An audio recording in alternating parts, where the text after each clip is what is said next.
CultivatED Marketer, episode 26. Mark Schumann, Leadership Communications. Today, we talk with Mark Schumann, an executive coach and consultant who specializes in leadership and C-suite communications. His clients have included everyone from major airlines to IBM to American Express. He also teaches graduate students at NYU. He talks about the role of leadership communications in today's world post-pandemic and how the pandemic shaped and changed the C-suite from a communication standpoint. Hear more with Mark Schumann.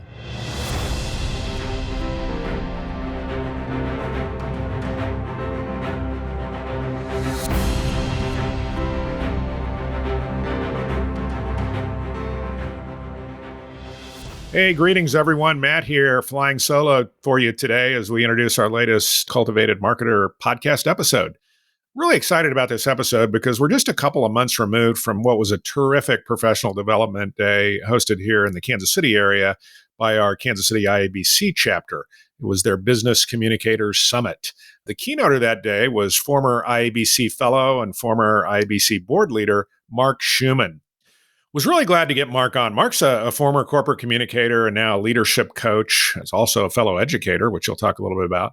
And he was really the perfect keynoter for the event that day because he's been working with his consulting clients, with big companies, CEOs, et cetera, on this issue of how and why we need to change our way of thinking in this post-pandemic world. Workplace issues, leadership styles, all of those things.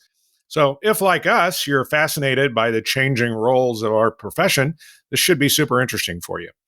During his long career, Mark has been a bit of what I would call a CEO whisperer as well, and he's worked with some of the big names in the CEO world. As an example, he did some work with Southwest Airlines CEO Herb Kelleher. We could probably have made that an entire episode on its own if you want to know the truth. But Mark definitely has a lot of experience working with the senior leaders at the highest levels in big companies. So we do talk a bit about that in the episode as well. So and again, just suffice to say, we were super excited to land Mark for this episode of the podcast, and we know you'll gain a great deal from his wisdom and his insights.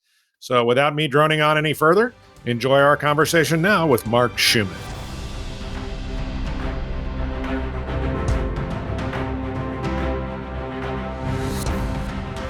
Welcome to CultivatED Marketer, where we talk marketing professional development so your garden of opportunity grows. This is Brent Bowen. And I'm Matt Tidwell.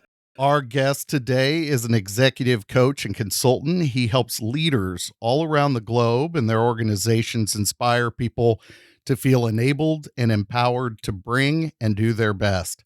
Some of his clients include everyone from major airlines to IBM to American Express. And he also, something Matt's turned me on to, a little bit of the teaching bug. Our guest also teaches graduate students at New York University in communications, consulting, and culture. Yeah, Brent, I'm so glad that we've got Mark Schumann with us today. It just seems like a few short weeks ago, we had him physically with us in Kansas City at the KCIBC's terrific Business Communicators Summit. And Mark was actually the keynote. And actually, so first of all, Mark, welcome to the show. Well, thank you so much for the chance to talk with you and to focus on some topics that are quite important for anyone who is fascinated with how leaders shape organizations. Absolutely. We were so glad to get you to Kansas City to keynote that event. And it was just so, first of all, you mentioned it and many of us did. It was so great to be back in the same room, right? Together as communicators. I know that was. It was an overwhelming moment. And I had, as you may remember, I took a photo of all those people in that room because I just wanted, in case it's the last time I'm in a room with that many people, I wanted to preserve that. It reminds us that as comfortable as we have become with what technology can bring, there is just nothing like being in the same room with people and feeling the interest and the support and I think, joy of being together. Well, we all remember what it was like to not be together, right? I was explaining to somebody that, marketers, as we were all going through quarantine and whatnot, we're sort of like caged animals, right? Everybody wanted to there was this pent up urge to get out, and so that IBC event certainly allowed us to do that. And maybe that's a good place to start, Mark, and ask you a little bit. The theme of that conference was reconnect, and I know you spent a lot of time talking to us about how this, the event that we all went through has really precipitated some changes that we're not going to be able to get away from now. And so can you maybe just I know that was a big part of the thesis of your talk. Can you kind of take us back into the room there? Well, and I'm going to actually go back to yesterday because I had a long chat with a CEO I've worked with a great deal, and I worked with quite a bit before, during, and after COVID. And we were reflecting on how the role of leaders, as we both believe, has permanently changed. And it's not surprising if we look backward, because we all shared this most intense moment. We had to adapt very quickly to living and working in completely different ways. And leaders had to keep us all together. And leaders became not only the source of information about business, but all of a sudden we were looking to them to explain vaccines and schools and home education and internet and parents and all these things that connect our lives every moment. And he was saying, and it was interesting to hear his perspective, that he cannot be the same leader he is today after what we have been through the past few years. And I find in the other leaders I coach, there is a resistance to acknowledge what he so clearly articulated yesterday, because there is a little bit of a tug of war happening right now, where some leaders in business want us to go back to the good old days. And I'm not so sure the good old days were everything that they're thought of to be, but I think we have to acknowledge that the human connection that got us through COVID is the human connection we expect after COVID. And we expect that level of connection. And if we don't find it where we're working today, we've seen that we're going to go find it somewhere else. And I think it changes what we expect from leaders. Why that is so important to people in our profession is that we are in no matter what part of this profession you may work in, we're the glue, we're the connectors, we're the ones who help people see in other people what they need to feel informed and inspired. And if we're not aware of how people look at leaders and what they need from leaders right now, then we're not going to be as effective in helping leaders be what people need. Yeah, that's interesting. I was, as you were talking about our role as connectors, it took me back to a keynote I heard a few years ago where a gentleman was describing where communications fits in an organization. And he said, well, if you think of it as a human body, it's kind of like the elbow. We're at the elbow of the organization because we're really connecting. We're much like a joint. We're connecting so many different parts of the organization. I think we're the glue. I've Okay. always thought of us as the glue. And I think sometimes if you think about glue, sometimes it's kind of gooey and sometimes it gets really stiff. And I think sometimes we have to learn how to be fungible so we can be what the moment needs. I think this moment right now is the essential time for us to listen to where people are and the long-term impact of this crisis that we all went through, that we all endured through. And I think that unless we take this moment to really listen to where people are, we're going to miss the opportunities that this moment provides. Yeah, this conversation is reminiscent to me, the glue conversation. If you all remember, Roland Drawn was a communication consultant that had presented, I know, at IBC events many years ago. And he would draw this diagram, this triangle, and about how leadership, may be at the top, but there may be this black hole within an organization. And part of the communicator's role, I think, is to, as you had started to share, Mark, is to identify that black hole and then be able to express that to the leader. One of the things, if we're listening to organizations, and part of our role is to listen with organizations, you mentioned this disconnect with some leaders. Like it sounds like there was some self-awareness with the leader you were speaking to yesterday. How do we as communicators approach those leaders that might have that disconnect, that may not see or have that self-awareness? I think unless we can walk into those conversations with facts, we're going to have a hard time. I was really lucky with this leader I talked with yesterday, because when I went to work with him 6 years ago, we invested quite extensively in listening to our people. We had tens of thousands of people around the world, and I spent most of my job listening to people, which at the time felt like a wonderful luxury. It became quite essential because we knew precisely where our people were on any range of issues the moment that COVID started. In fact, our people started to educate us about this thing that was happening. And as I went around the world, the last weeks of February and the early weeks of March, virtually listening to our people, and I would listen to about 1,500 or so per month in discussion groups, I was learning how people were absorbing this change that COVID would bring. And what we captured in those moments, what I called, as I reported it to our leaders, a generosity of spirit, that people in our organization realized that this was a crisis larger than us. This wasn't a self-inflicted wound. This was one of those in Australia they call it, I think, a white pheasant, or some kind of a white moment, a white bird moment of some kind that changes the world. And that generosity of spirit, is my former boss told me yesterday, that generosity of spirit gave the executive team so much fuel to do what was needed. And because we could walk in and say, this is where our people are at this moment, it enabled them to make decisions in real time. And so it reminded me that of the skills we bring as people involved in marketing or communications, that ability to listen and then to take what we hear and to tell a story so we can summarize where people are for any voices that need to hear those messages is that's the most important thing that we do, is to, as we go back to an old way IABC used to express itself, to enable people to be heard. That's why we're here. And I think that COVID reminds us, and the post-COVID experience should, I think, prompt us again to say the key thing we bring is how we listen, and then how we share what we hear. Yeah. And it sounds like you did enough qualitative, it became quantitative Well, with 50. it did. And what I learned from that, and if we just give ourselves the chance to experiment, there's no telling what we're gonna find.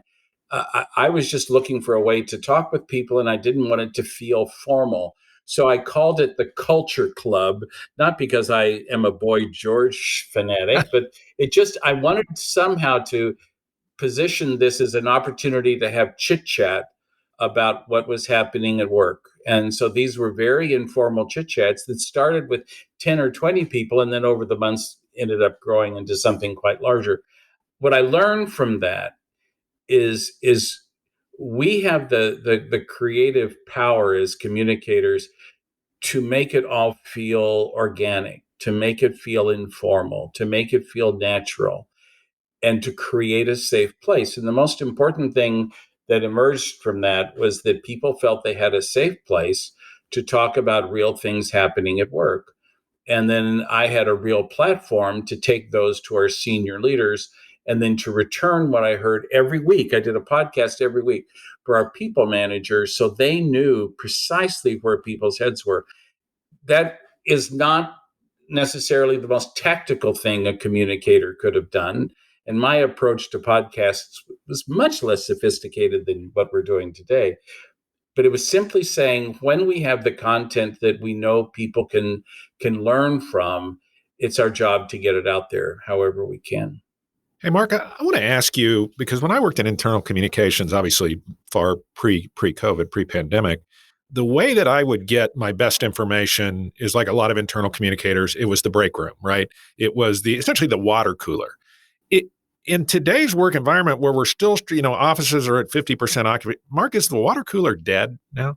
I think it's just changed. I think that if we think about what made the water cooler a moment, is because we were all thirsty and we went there for a purpose.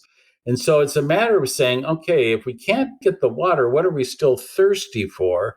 And so one of the things we did during COVID, when everybody was out of the physical location, is we kept having water cooler moments. We just had open chat rooms using technology that we've all come to love.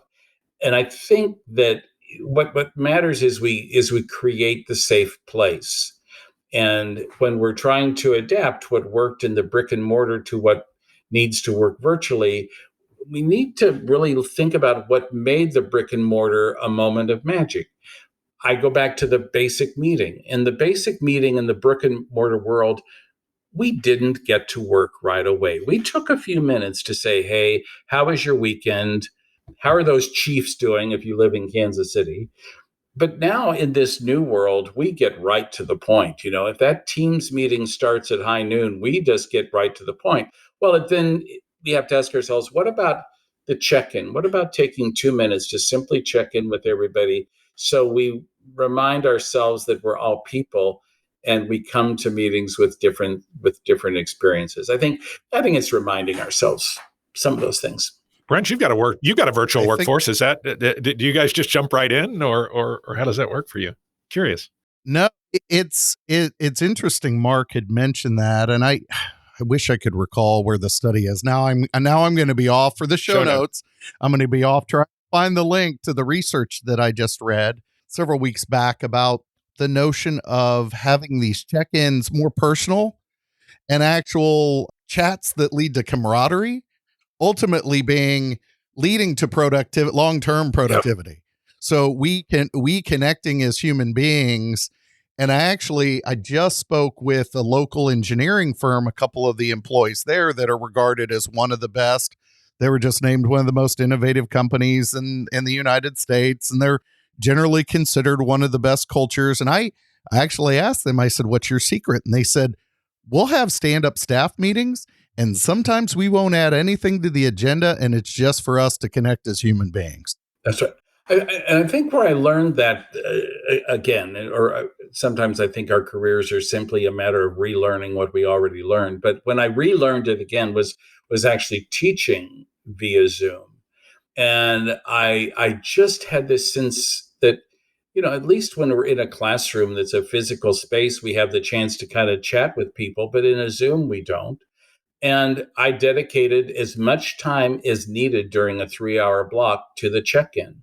And just like the experience you described, there were some weeks where we went a long way beyond what I thought the time allocation might be to complete the check-in. But it reminded me, and I think this is something we can be reminded of as well as share with others, that until we give people the chance to be people, we're not going to get their attention on the subject at hand. And maybe that's what we learned. We used to talk all the time before COVID about the work-life balance as though it were a tightrope that we had to walk, and sometimes perhaps it was.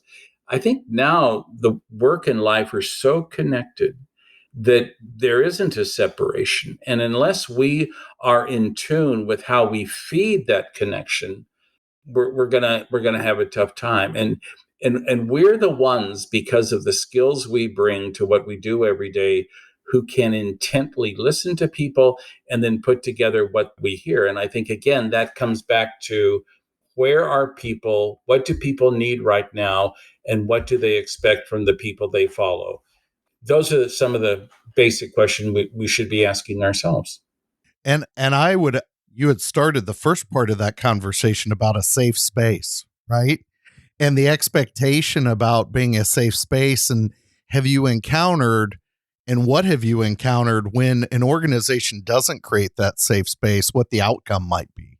Well, I think people find it for themselves. And this is where, in the old days, maybe they gathered around the water cooler, but I worked for a company many years ago where people, to find that safe space, went to the far corners of the parking lot, and we could see them out the window, but we had no idea what they were talking about. And now we don't have to do that. We can do that online. So if we don't provide a place for people to safely express what's on their minds, they'll find it for themselves. And I think that again, if we look at the way organizations are a collection of conversations, it's how can we be a part of what people are talking about?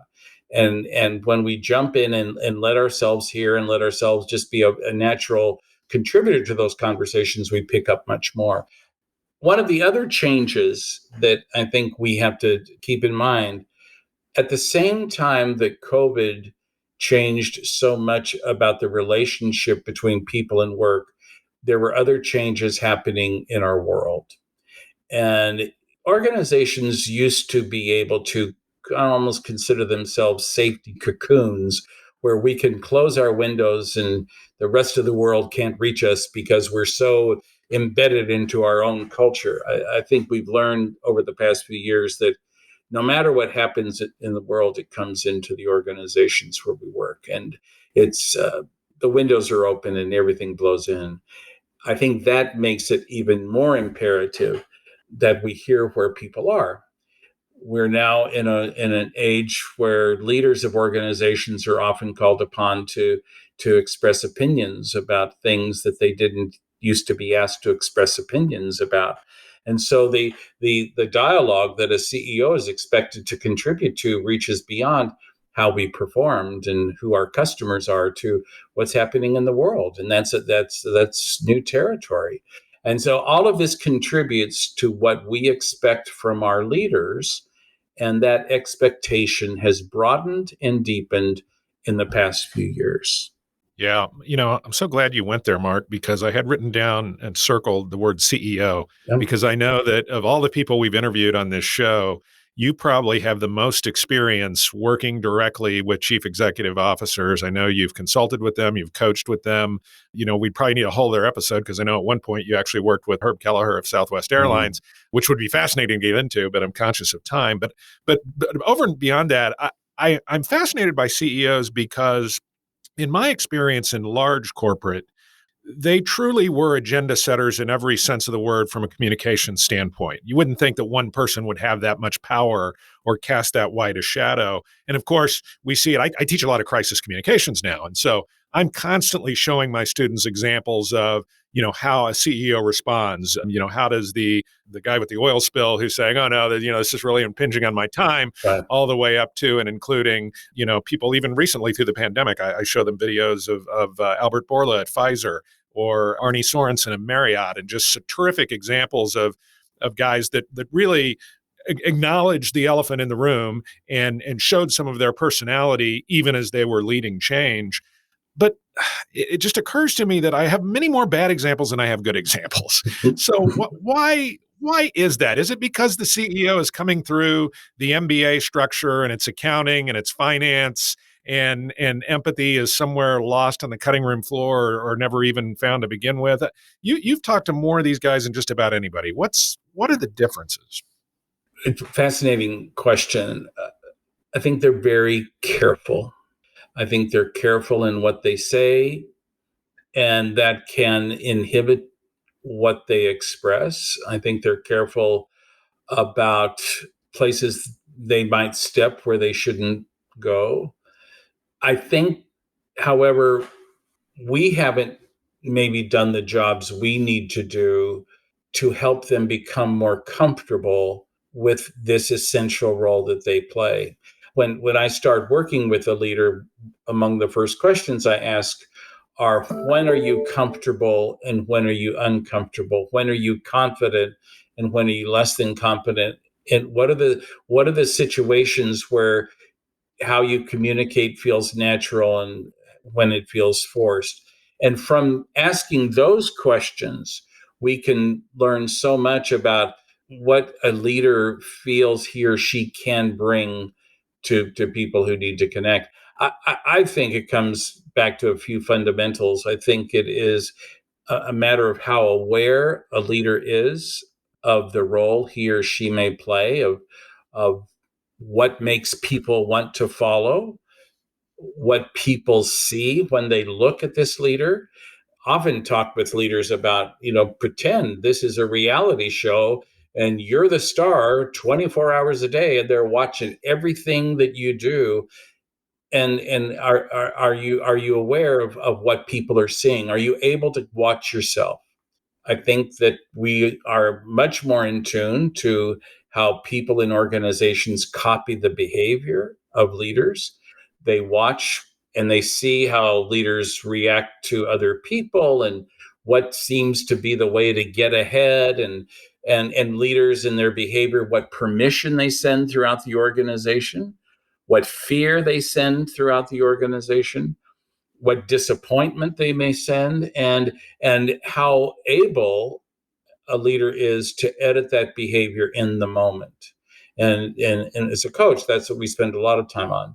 And then it's all about how a leader communicates, and it comes down and it where it's always been. It's a leader's ability and commitment to inform people, to interact with people in ways that will advance the organization and will help people feel heard, to involve people so that if I have an idea, I actually think that someone may look at it, to influence and use their positions to advocate for the people they lead, and then ultimately to inspire, where I want to be there because of how working there makes me feel.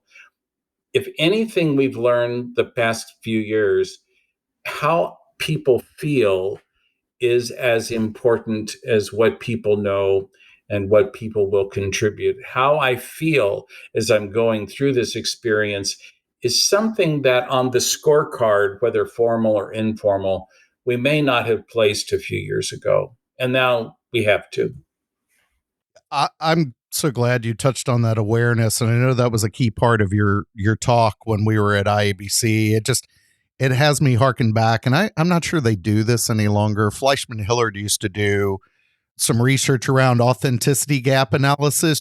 It was like, oh, it was fabulous. They did it every year. It was kind of a bellwether that we all looked for. And they had the 9 selling points, and 3 of those selling points were related to things people would generally think of either culture or internal communications activities. One being CEO behavior, one how you treat your employees, and one how you treat the community. And you've spoken a little, spoken about the awareness and the indirect behavior of what the CEO's role and behavior would do within a couple of those touch points there. And we just feel, as people working in an organization, that we're entitled to know who these people are. And that means more than scripted moments. That means we want to see them in unscripted moments. And I think I shared the story of my CEO doing his first Zoom around the world after COVID. And he's in his home office, as most people were, and he's on Zoom talking to everybody about how serious life is. And there's a knock at his door, and he says, "Excuse me," and it's his son saying, "Dad, I have to print out my science paper."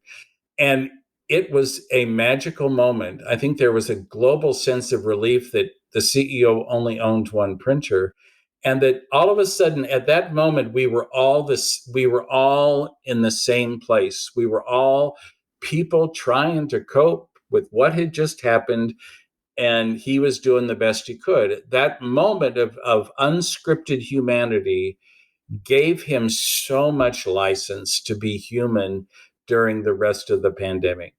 And I think as communicators, part of our job is to spend enough time with these leaders so they know when the moment happens. They know they're in the moment and they can make the most of that moment. And I actually asked him yesterday, I said, "Can we go back to that moment?" I said, "I've always wanted to ask you, what prompted you to handle it in the way that you did?" And he said, "I'm a dad. He had to print his paper.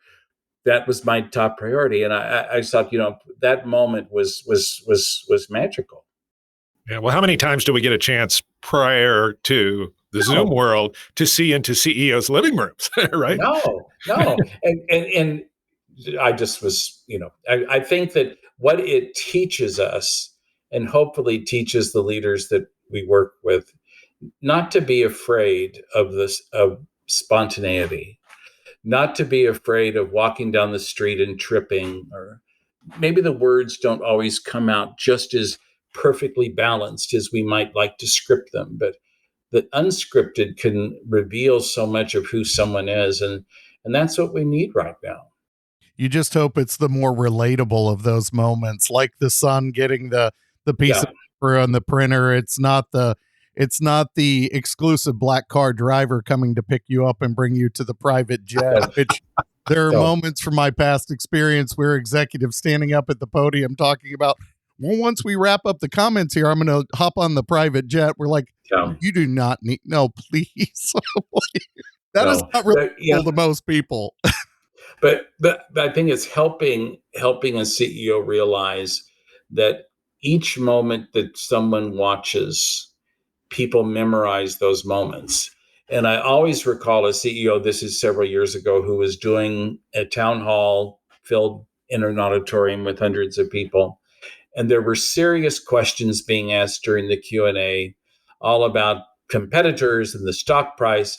And then someone stands up and says, can you tell me if we could get a better bus stop in front of the building, because I have to walk a block and in the rain I get wet. And that CEO, and I think partly because the communicators who supported him were so good about their prep, he treated that question about the bus stop with as much care and finesse as the most delicate question about the stock price. And it's just one of my favorite memories. And he would have made the person who asked feel so heard. And part of, I think, our job as communicators is to help leaders realize that the things that happen in these small moments are held by people and shared by people, and they form the public impression of who this leader may be. Yeah, that's great.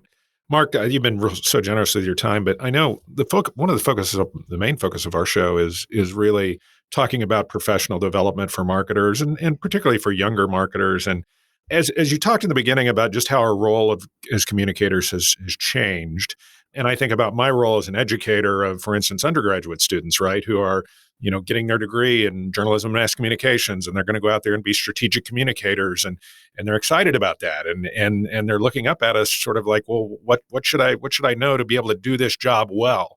And so many times that for us on the education side comes down to tools, right? Well, we're going to, there's all these great new digital tools, and look at all the certainly vastly changed from when I started in the business and we were still pounding out press releases on a typewriter. So, it becomes, the tools and the bright, shiny things in that regard. But there's so much more to the role now as a strategic communicator. If you had that same group in front of you, what kinds of things would you suggest to them to really be the best communicator they can ultimately be beyond just the tools that we excel in? I do think that we have to move the conversation beyond the tactics, because we do have a slight tendency in this profession to get excited about the latest tactics and to think about the tactics is driving the message. I think there's something pretty simple that we can do every day, and I have my students do this all the time. I think we look at whether you like to look at the news on a screen or if you still pick up a newspaper, but somehow find one news story every day that would somehow demand that a communicator help a leader think through, how are we going to get through this one? Mm. And you train yourself to every day say, okay, today it's this politician, or today it's this leader of business, or today it's this owner of a restaurant, whatever it may be, no matter where you are, to find some situation and say, if I was there and someone asked me, how do we get out of this one? What would I do? I've always recommended to people, no matter where they are in their careers, to not think about, this is the job I want, this is the role I want, but instead to think of, this is the conversation I want to be in. And so if you just imagine, as you skim the news, if I was lucky enough to be in that room talking about how we figure this one out, that in a way can become our own training course for ourselves. Yeah. And you think through that scenario, and then you're thinking through, as a result, the message, right? And I've heard you mention 2 C's, particularly with respect to not focusing on the technical tools, right? There are a couple things that I think all communicators need to remind themselves. You've actually mentioned 3 C's. One of them I want to touch on related to personality and the discussion of calm. But there are 2 C's with respect to message that I think it's a good reminder for no matter where you are in your career, because we can all get caught up in those tools. I think how curious we are, and if we don't find that we're curious, then we have to, I think, search inside to say, okay, what am I curious about, and what in this situation just fascinates me, and we follow that courage. And then, I mean, that curiosity that leads to, I think, a clear point of view of what matters, and that's where conviction comes in. I think the combination of our curiosity and our calm and our conviction gives us courage in that moment to say, you know what, I think here's what we need to do. Yeah, and it's that clarity that I've heard you speak Yeah. of. There is so much in the way that we can get twisted around from a distribution channel that we have communicators. You said it's almost like how I teach SEO. When I end up having to teach SEO, whether it's to my team or to a group of students, the tools themselves can get so complicated. But what we need to remember about SEO, if you get lost in it, it's simply a question asked and a question answered. And I've heard you speak about this notion of we can get twisted so far about the tools, but Oh, just focus on the clarity of the message, people.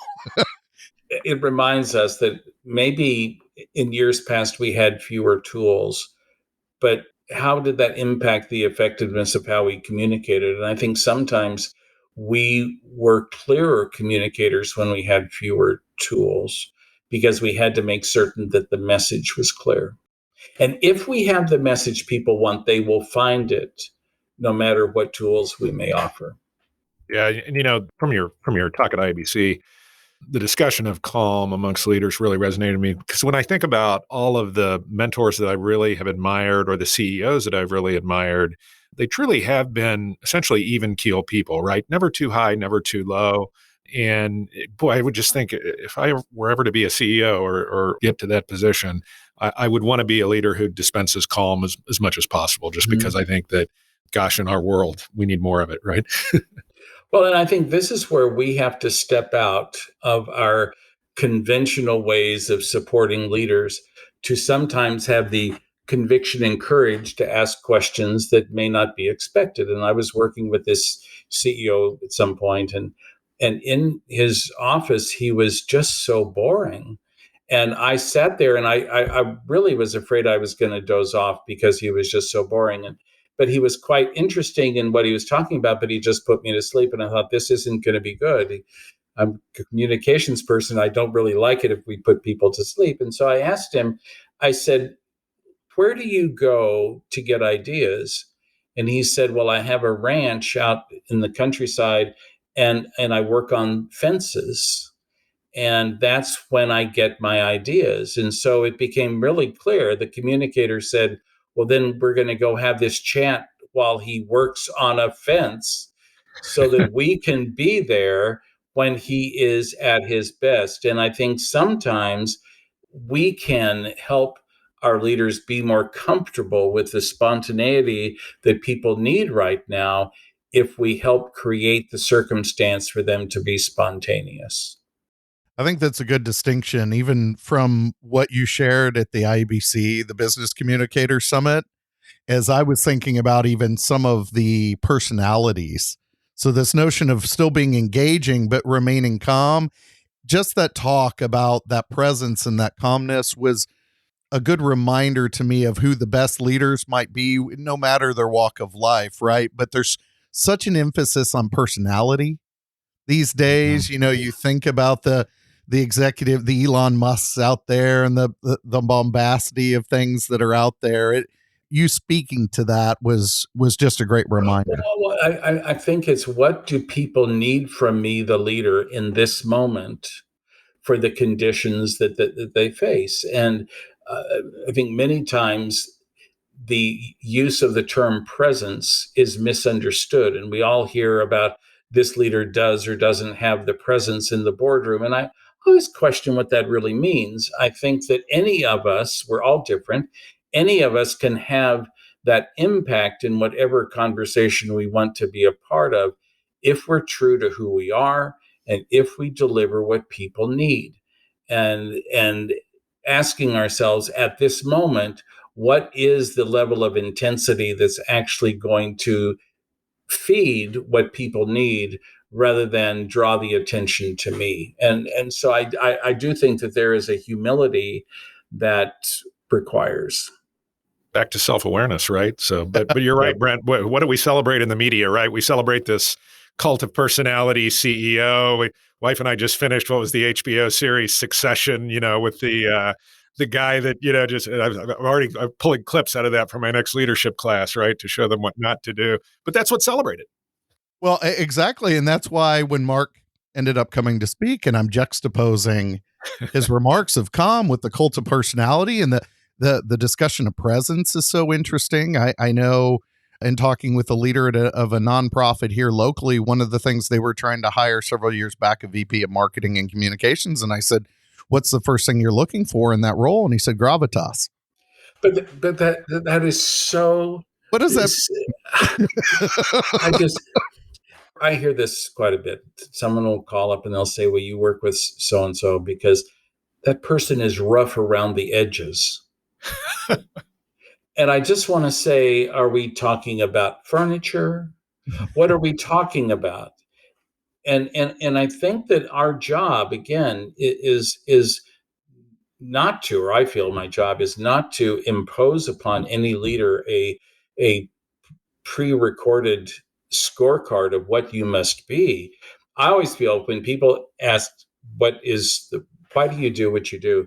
I always feel, and I say something that may not be completely clear, but I always feel my job is to help discover and help the leader discover what is truly special about that leader and to learn how to protect it and learn how to share it, to learn how to reveal it, but to always know this is who I am, and I'm not going to let you push me around and be something I'm not. And I think that awareness or that commitment to be truthful to who I am and what the situation needs and what you all need from me is what defines leaders who make a real difference. And we have so much discussion now about how do we cure the problems of the world and how do we make this a world where we can feel safe and heard and welcomed. And I think that there's a lot of expectation for business to help advance this. And I strongly feel that if we want to live in a better world, then we need to work to create better worlds every place where we work, because where we work is really what teaches us how to welcome, how to include, how to hear. That will make a better world. And so I do think that the burden of responsibility has become more intense the past few years. Yeah, that's a good place to circle back this notion of authenticity of the leader. And you'd mentioned earlier the fact that the deck may already be stacked against them a little bit in the sense that they come out a little careful, right? So that's a tough thing to go through. There's a conflict there. Yeah. And I think sometimes we have to humor them through it as well, saying it's okay not to be perfect. Yeah, for sure. Boy, Mark, you've been so generous with your time. Thank you again. And oh, thank you. It was just so good to have you in that big room in front of all of our so many of Brent and I's colleagues and get a chance for I've heard you speak a number of times, but to allow them to do the same thing. And thank you for your service to the communications industry down through these many years. You've been terrific, and so we're so grateful to have had a chance to take a deep dive with you here today. Well, thank you so much, and I look forward to future conversations anytime. You bet. Mike, thanks for joining us. If you found value in today's episode, check us out on our website, CultivatedMarketer.com. You'll also be able to subscribe to us, rate us, and leave us a comment on your favorite podcast platform, such as Apple Podcasts, Spotify, and Stitcher. Remember, a garden of opportunity grows with Cultivated Marketer.